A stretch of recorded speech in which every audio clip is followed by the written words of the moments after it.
Mesdames et messieurs, bonjour, bienvenue au TSCA, Club des tirs sportifs de la Côte d'Argent, situé à Saint-Jean-de-Marsac dans les Landes pour une nouvelle présentation d'armes. Aujourd'hui, nous allons vous présenter le légendaire M1911 de chez Colt, qui est une arme mythique qui a servi pendant 74 ans de 1911 à 1985 pour l'armée des États-Unis, ce qui lui a valu entre autres son petit surnom de Government Colt. Cette version est une copie du 1911 ou du 1911-1 fabriqué par Colt, puisque évidemment elle est très rare et chère. Celle-ci est fabriquée par Tanfoglio avec un canon de 5 pouces, c'est-à-dire à peu près 127 mm en calibre 45 ACP. Alors, petit rappel sur les calibres, puisque c'est une question qui est fréquemment posée en stand en l'occurrence. Quelle est la différence entre un calibre .45 par exemple et un 9 mm?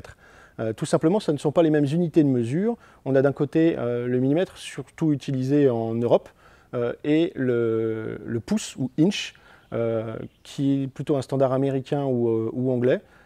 Donc là, sur un 45, un calibre 45 ACP, on est sur du .45, c'est-à-dire 0,45 pouces ou 45 centièmes de pouce, ce qui correspond en mesure millimètre, s'il fallait que je la transpose, à 11,43 mm. Voilà. Comparé avec un 9 mm, on se retrouve donc du coup avec une balle qui est plus lourde, qui a une puissance d'arrêt plus importante, qui vole aussi moins vite évidemment.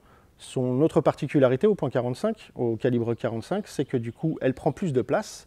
Ça peut paraître anodin, mais du coup vous aurez des chargeurs qui contiendront moins de munitions pour une puissance d'arrêt plus importante. Autre information intéressante, pour ceux qui ne savent pas, quelle est la différence entre un pistolet simple action et double action? Celui-ci, le 1911, est un pistolet simple action. Donc sur un simple action, il faut déjà faire un armement manuel afin de libérer le marteau, donc faire le départ de coup. Sur un double action, vous avez la possibilité d'armer comme on le ferait sur un simple action, mais aussi de faire toute la mécanique d'armement du marteau et de libération du marteau en pressant sur la détente, ce qui va vouloir dire aussi qu'il va falloir une force plus importante sur la queue de détente, et donc ça va jouer certainement sur la précision du tir. Cette arme de poing était surtout équipée en dotation pour les officiers de l'armée américaine, qui restaient derrière les troupes la plupart du temps et qui ne s'exposaient pas, qui n'avaient pas besoin d'armes longues. Elle était tout de même hyper réputée pour sa résilience et sa précision, à savoir que c'est une arme qui pouvait tomber dans l'eau, ressortir et faire feu sans aucun problème. Elle a été connue pour ne jamais s'enrayer, tout simplement. Petite anecdote aussi, entre 1915 et 1916, les équipages de tanks français pendant la Deuxième Guerre mondiale étaient équipés de cette arme. Au niveau des caractéristiques techniques, on a une arme qui fait un petit peu plus d'1 kg pour 218 mm à peu près de longueur. Il existe toutefois en 3 tailles standards, donc celui-ci qui est un canon de 5 pouces, donc on est sur du 127 mm. On a une version à 108 mm pour la version Commander et la version en 89 pour l'Officer ACP, 89 mm de canon. Le prix pour ce joujou, en copie évidemment, vous l'aurez à peu près entre 800 pour les entrées de gamme, 800 € pour un Taurus par exemple, jusqu'à 2000 ou plus sur un Six Hour en match Elite par exemple.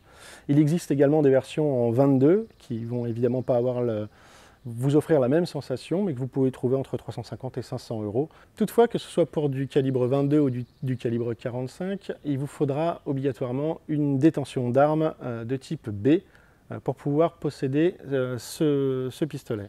Pourquoi? Parce qu'on est sur du pistolet semi-automatique, et à partir du moment où on est en semi-automatique, on est sur de la catégorie B. Enfin, petite caractéristique intéressante sur ce 1911, pour le reconnaître des autres PA, même s'il a une forme un petit peu particulière, on reconnaîtra surtout la queue de castor, beaver tail, qui est un point important et reconnaissable, qui permet donc d'éviter le pincement de peau sur le retour de marteau ou le glissement de culasse. Le fait que très souvent vous verrez sa queue de détente ajourée pour pouvoir modéliser son poids, on va dire, c'est ce qu'on appelle le skeleton. Souvent vous le verrez dans les films avec ces 3 trous dans la détente qui lui donnent un look bien particulier. Et enfin, la sécurité qui n'est pas ambidextre et qui se trouve sur la version en tout cas initiale, forcément du côté gauche pour que le droitier puisse l'activer facilement. Ce qui est beaucoup plus dur pour le gaucher qui doit passer par l'autre côté du canon. Voilà pour une petite présentation de ce bijou. Maintenant, si vous le voulez bien, on va faire comme d'habitude, mettre des balles dans le chargeur et aller se défouler derrière, histoire de rigoler un peu.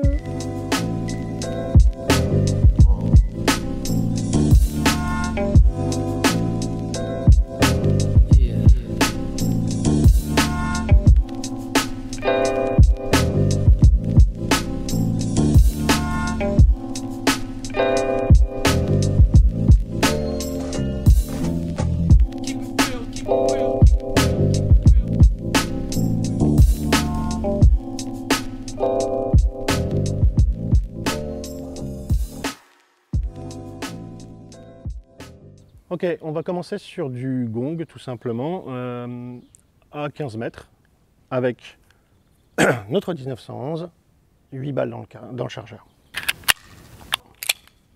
Vérification. Début de tir.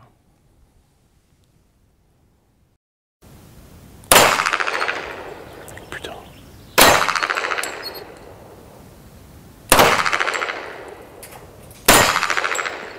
Mais c'est infernal.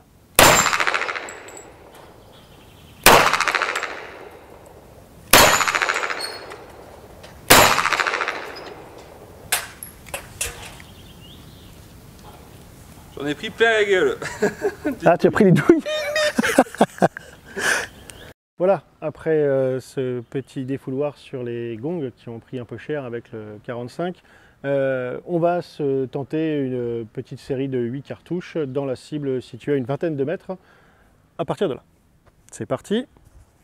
Casque. Lunette en place. Mon pistolet. Mon chargeur.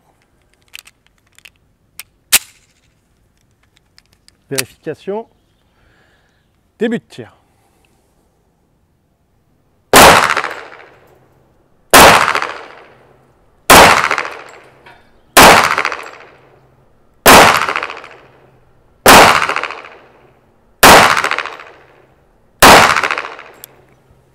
Fin de tir. Petit ajout sur cette vidéo de façon à vous donner notre ressenti sur la montre Colomien, de façon à ce que l'on puisse un peu plus personnaliser celle-ci et avoir du coup notre sentiment au final. Le 1911 a beau être une arme légendaire, la prise en main de celle-ci est relativement compliquée, en tout cas pour moi. J'ai trouvé que les départs de coups étaient très bons, la sensation n'était pas beaucoup plus violente que celle d'un 9 mm que j'ai l'habitude de manier. Par contre, pour ce qui est de la précision, non, pas pour moi en tout cas. J'ai été très surpris sur les tirs parce que le gong que je visais, je tapais celui du dessous. La puissance, elle est là. J'ai claqué 2 gongs avec une seule balle par exemple, donc on sent bien que ça éclate sur l'impact. Concernant du coup la précision, avec un tireur médiocre comme moi, c'est sûr que je ne suis pas taprac, hein, allez le voir lui si vous voulez parce que il est vraiment bon. Moi c'est juste du plaisir là en l'occurrence. Le plaisir n'était pas là parce que si vous visez une cible et que vous touchez une autre, forcément, vous sentez qu'il y a un petit décalage et que vous ne maîtrisez pas l'arme. Et maîtriser l'arme, tant qu'à faire, sur ce genre de sport, c'est quand même important. Enfin, un petit mot de conclusion pour remercier Coderno qui nous a fait une pub incroyable, qui vous a ramené jusqu'à nous, qui permet de partager du coup avec beaucoup plus de monde. Donc merci copains. Voilà mes amis, j'espère que vous avez apprécié autant que nous la présentation de cette arme mythique. J'espère surtout que vous allez revenir, que vous allez vous abonner et qu'on va être super copains. Bien sûr, revenez très vite pour de nouvelles aventures. À bientôt.